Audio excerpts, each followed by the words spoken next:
Salam əziz şagirdlər. Bugünkü mövzumuz Böyük Zəfərin ilk qaranquşu, aprel döyüşləridir. Əziz şagirdlər, bildiyiniz kimi, hələ 1994-cü ildə Azərbaycanla Ermənistan arasında atəşkəs haqqında saziş imzalanır.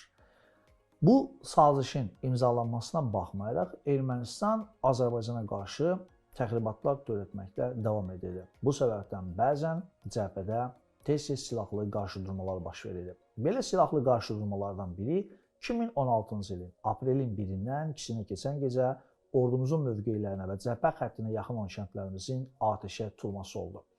Bu hadisə nəticəsində Azərbaycan ordusunun bir neçə hərbi qulluqçusu və mülki şəxsləri həlak oldu.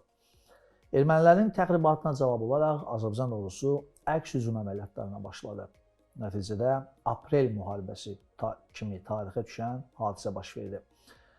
Aprel müharibəsi Azərbaycan döyüşçülərinin əsas hədəfi ordumuzun mövqelərini və yaşayış məntəqələrimizi atəşə tutan, işğal altında olan yüksəkliklər idi.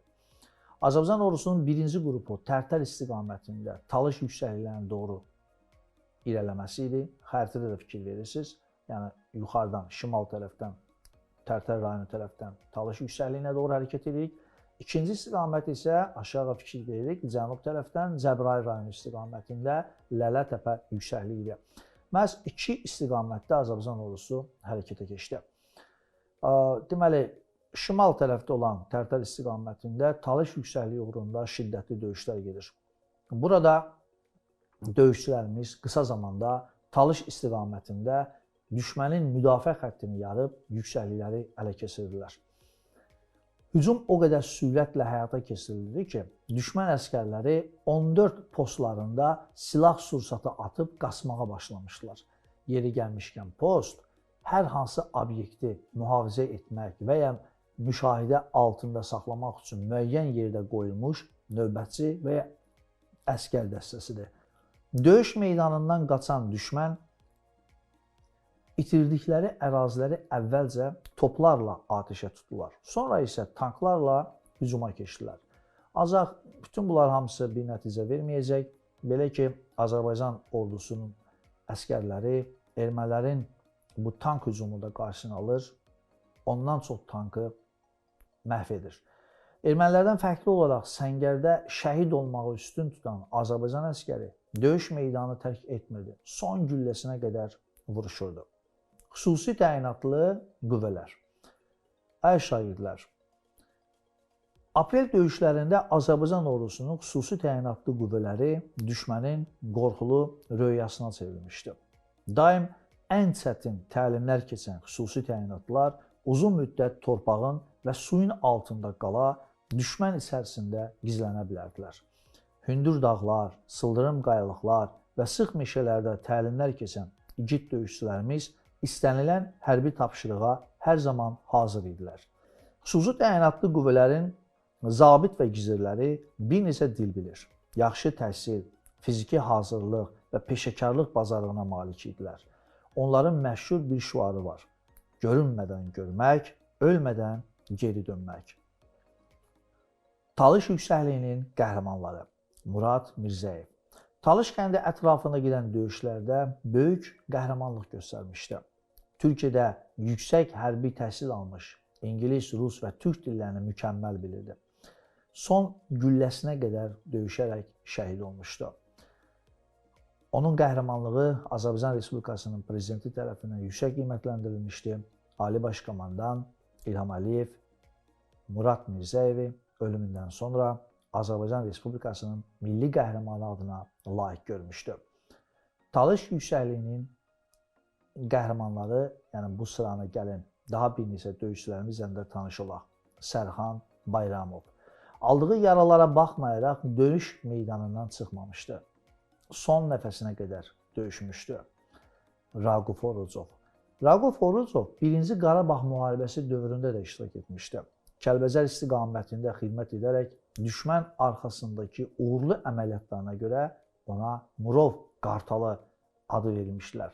Yəni Murov Qartalı kimi tanınırdı. Pəncəli Teymurov. Aprel döyüşlərinin parlaq qəhrəmanlarından biri hesab olunur. Xüsusi təyinatların əfsanəsi hesab olunurdu.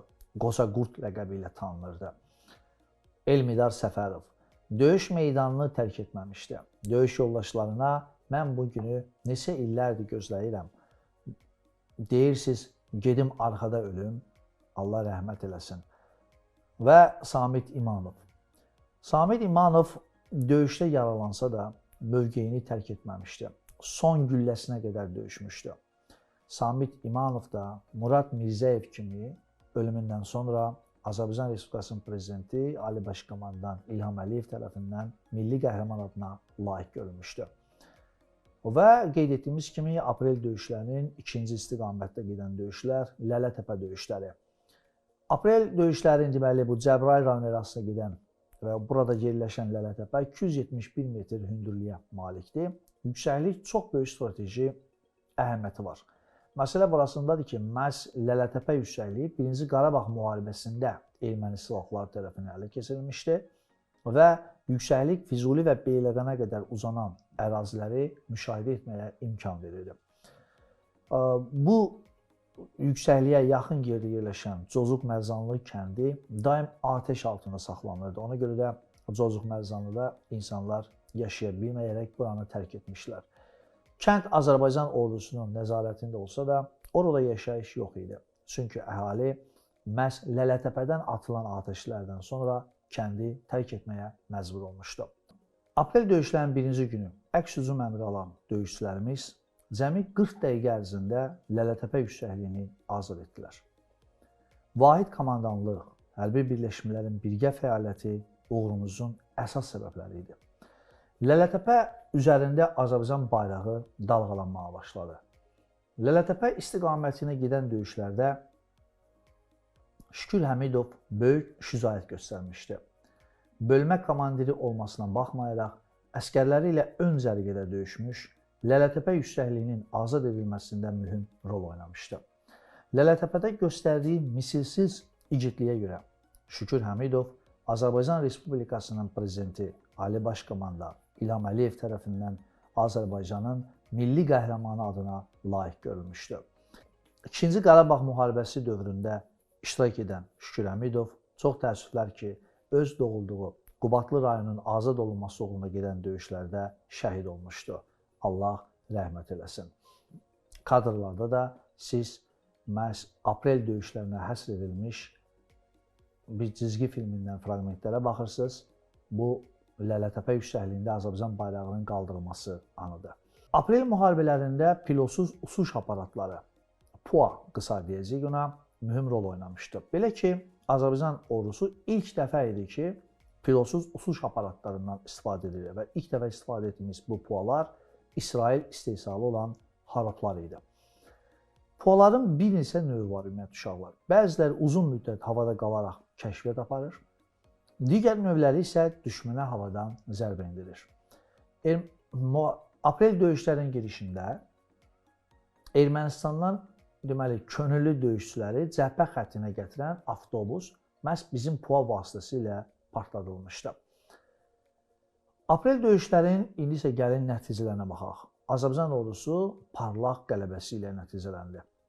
Rusiyanın vasitəsilə hərbi əməliyyatlar aprelin 5-də dayandırıldı. Fikir verilirsə, 1-dən 5-nə kimi, buna görə bəzində aprel döyüşlərinə 4 günlük müharibə də deyirlər. 2000 hektardan artıq ərazi düşmən tapdağından azad edildi. Xalqımızın gələcək qələbələrinə inam daha da artdı. Qazanılan qələbə gələcək zəfərin ilk müjdəçisi oldu. Böyük itkilər verən düşmən Azərbaycan ordusunun döyüş ruhu qarşısında sarsıldı. Talış yüksəkliklərinə nəzarətin ordumuza keçməsi Naftalan şəhərinin təhlükəsizliyini təmin etdi. Lələtəpə yüksəkliyinin azad olunması isə Cozuq Mərzanlı kəndinin bərpa edilməsinə və əhalinin doğma yurduna qayıtmasına imkan verdi. Azad edilən yüksəkliklər 2-ci Qarabağ müharibəsində ordumuza buradan hücuma keçməyə imkan verəcək. Əziz şagirdlər, aprel döyüşləri ilə bağlı mövzumuz başa çatdı. Növbəti dərslərimizdə görüşənədək sağ olun.